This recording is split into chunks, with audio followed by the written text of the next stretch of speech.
The Bhagavad Gita, a timeless scripture, unfolds on a battlefield. Yet this is not merely a physical clash of armies.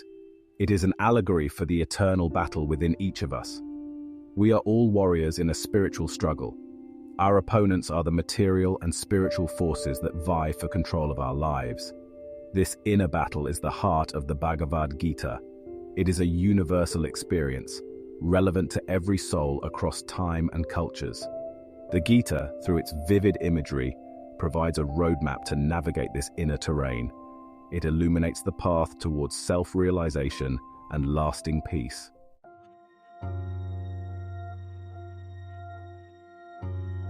The Gita opens with a question. Dhritarashtra, the blind king, seeks to know the fate of the battle. He represents the blindness of our own minds, clouded by attachment and ignorance.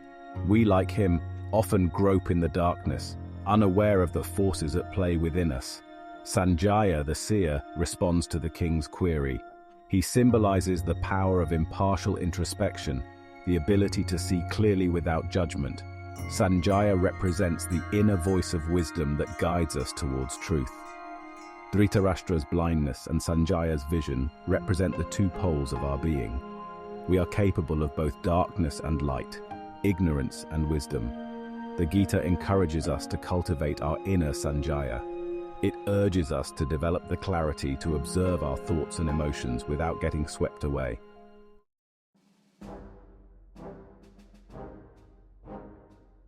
The battlefield of Kurukshetra is not just a physical location. It signifies the human body, the field where the drama of life unfolds. It is here that our desires clash with our duties, our fears wrestle with our courage. Kurukshetra, meaning the field of action, is where we sow the seeds of our karma. Every thought, word, and deed creates ripples that shape our destiny. The Gita emphasizes the importance of righteous action, of aligning our actions with our highest values. The Battle of Kurukshetra serves as a powerful metaphor for the choices we face daily. Do we succumb to the allure of our lower impulses, or do we strive for self-mastery? The Gita reminds us that we have the power to choose our battles and shape our destiny.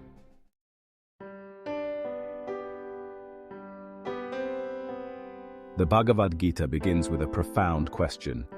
Dhritarashtra, blind to the truth, asks Sanjaya, "What did they do?" This seemingly simple query, uttered on the brink of war, echoes the deep yearning within each of us.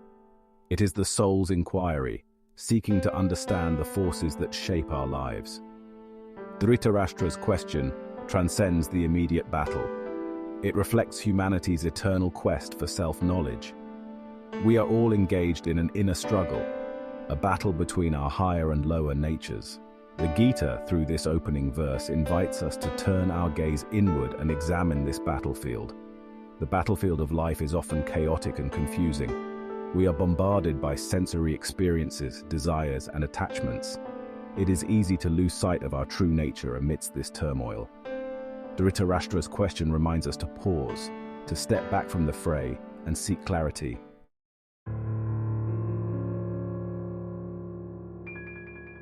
Dhritarashtra, the blind king, embodies the grip of ignorance that often clouds our judgment. His blindness is not merely physical. It represents the darkness of attachment, the inability to see the truth that lies beyond our limited perceptions.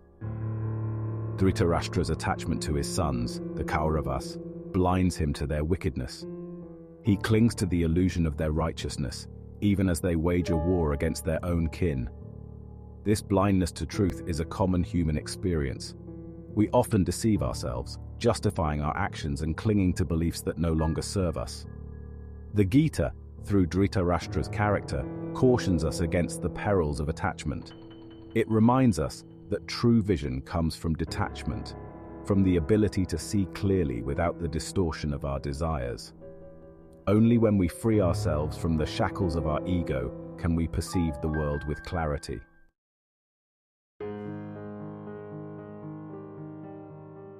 In contrast to Dhritarashtra's blindness stands Sanjaya, the seer.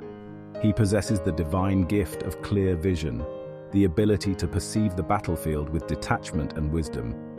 Sanjaya represents the voice of our higher self, the intuitive guide that resides within each of us.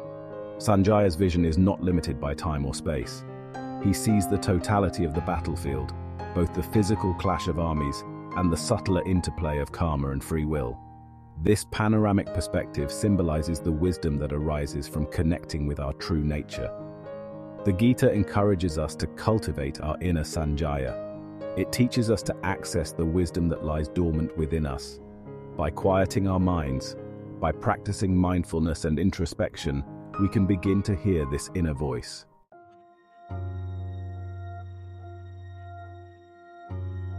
The Bhagavad Gita uses the battlefield of Kurukshetra as a powerful metaphor. This isn't just a physical space, but a representation of the human body. Within this bodily landscape, a constant battle unfolds between our spiritual and material forces. Our senses, like gateways to the outer world, are in constant engagement with stimuli. Each sense pulls us towards experiences, pulling our attention outward. This outward focus often distracts us from the inner battlefield where the real war is waged. The Gita, through its symbolism, encourages us to become aware of this inner battleground. It challenges us to turn our attention inwards. By understanding the forces at play within our own bodies, we can begin to take control of our spiritual destiny.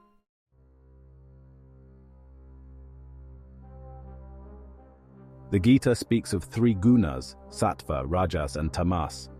These forces are ever present, shaping the nature of our being and influencing our actions. They are the threads from which the tapestry of our lives is woven. Rajas, the force of action and passion, propels us forward. It fuels our desires and ambitions. Tamas, the force of inertia and ignorance, weighs us down. It clouds our judgment and keeps us bound to our lower nature.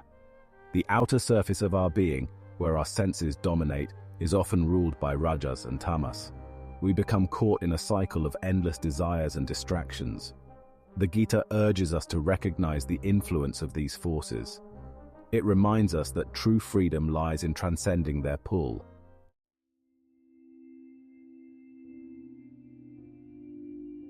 Beyond the realm of the senses lies Dharmakshetra, the field of righteousness.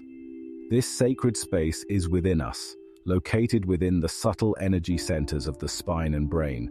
It is here that we connect with our higher nature. The journey to Dharmakshetra is an inner ascent. It requires us to turn our attention away from the external world and delve into the depths of our being. Through meditation, through self-reflection, we begin to awaken the dormant energy centers within. As we quiet the external noise and turn our gaze inward, we become aware of a subtler realm within. Here, sattva, the force of purity and wisdom, can begin to flourish. The Gita guides us to make this inner ascent.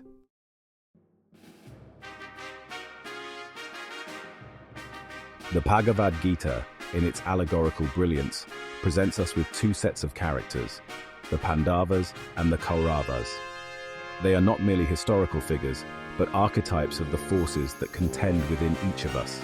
The Pandavas, the five noble brothers, embody the virtues that lead to spiritual victory.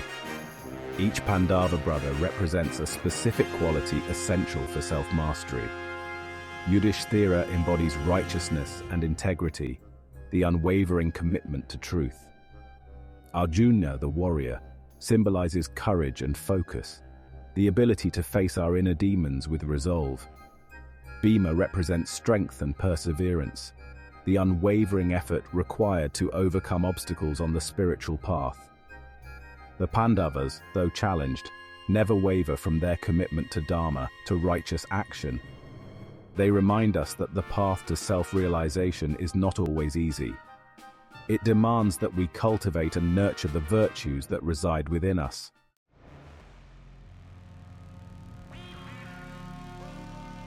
In stark contrast to the Pandavas stand the Kauravas, 100 brothers driven by greed, envy, and lust for power. They embody the negative tendencies that keep us ensnared in the cycle of suffering. Their actions serve as cautionary tales, reminding us of the consequences of succumbing to our lower nature. Duryodhana, the eldest Kaurava, personifies blind ambition and the insatiable hunger for worldly possessions. His actions, fueled by ego and insecurity, set in motion the destructive war. The Kauravas, blinded by their desires, fail to see the greater good. They become slaves to their impulses, ultimately leading to their downfall. The Gita, through the Kauravas, reveals the insidious nature of negativity. It shows how easily we can become entangled in a web of our own making. The Kauravas serve as a stark reminder to remain vigilant, to guard against the subtle whispers of our ego that can lead us astray.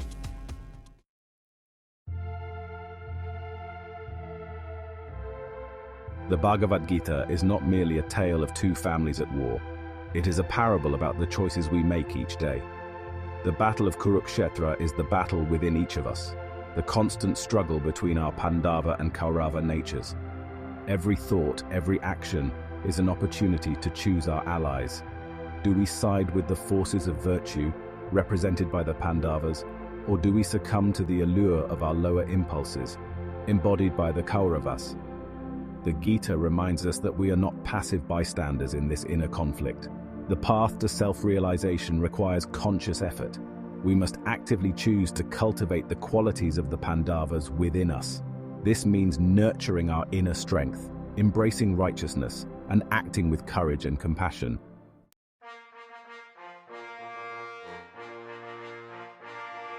The Bhagavad Gita employs powerful imagery to convey its profound teachings. One of the most enduring metaphors is that of the chariot. This image, rich in symbolism, captures the essence of our inner struggle and the guidance available to us. The chariot represents our being. The horses, strong and restless, symbolize our senses, always eager to pull us towards the world of experiences. The reins held by the charioteer represent our mind, tasked with controlling these powerful steeds. The chariot metaphor highlights the importance of aligning our senses, mind, and soul. Just as a chariot cannot move swiftly and purposefully without coordination, neither can we navigate the journey of life without inner harmony.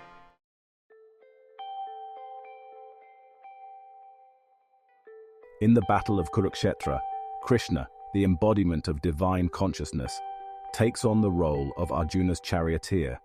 This act of grace symbolizes the guidance available to us when we surrender our ego to a higher power. Krishna, with his infinite wisdom and compassion, guides Arjuna through the battlefield's chaos. He provides counsel, not by dictating actions, but by illuminating the path of dharma, of righteous action aligned with one's true nature. Krishna's presence as charioteer reminds us that we are not alone in our struggles. The divine spark within us is always ready to guide us, to provide strength and clarity. Surrendering to this inner wisdom allows us to navigate life's challenges with grace and purpose.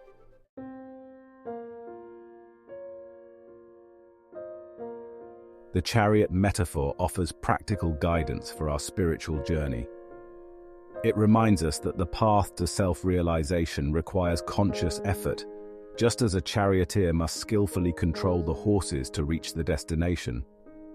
The first step is to become aware of our chariot's components, to recognize the interplay of our senses, mind, and soul.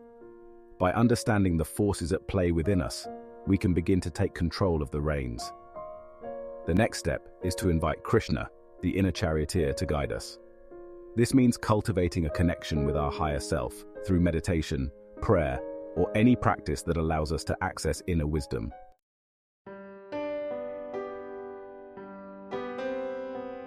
The Bhagavad Gita, though set on an ancient battlefield, speaks to the timeless struggles within each of us. The echoes of Kurukshetra resonate in our daily lives, reminding us that we are all engaged in a battle for self-mastery. The challenges we face, both internal and external, are opportunities for spiritual growth. The Gita's teachings, veiled in allegory and symbolism, offer profound insights into the human condition. They provide a roadmap to navigate the complexities of life, guiding us towards inner peace and liberation. By understanding the metaphorical significance of the characters, the battlefield, and the divine charioteer, we unlock the Gita's transformative power. The Gita's message is not one of passive acceptance, but of active engagement. It calls us to become warriors of the spirit, to face our inner demons with courage and determination. The path to self-realization requires effort, discipline, and a willingness to confront the shadows within ourselves.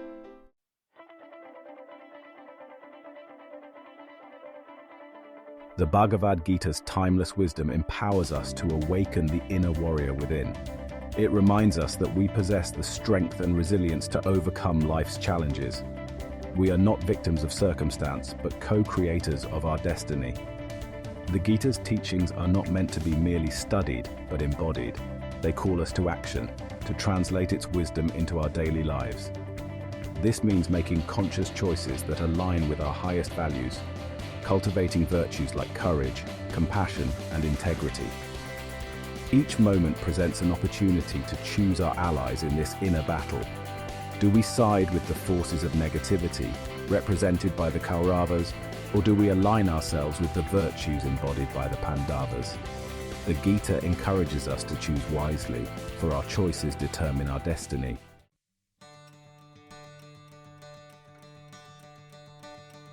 The journey to self-realization, as depicted in the Bhagavad Gita, is not a solitary one. We have a constant companion and guide in Krishna, the embodiment of divine consciousness residing within us.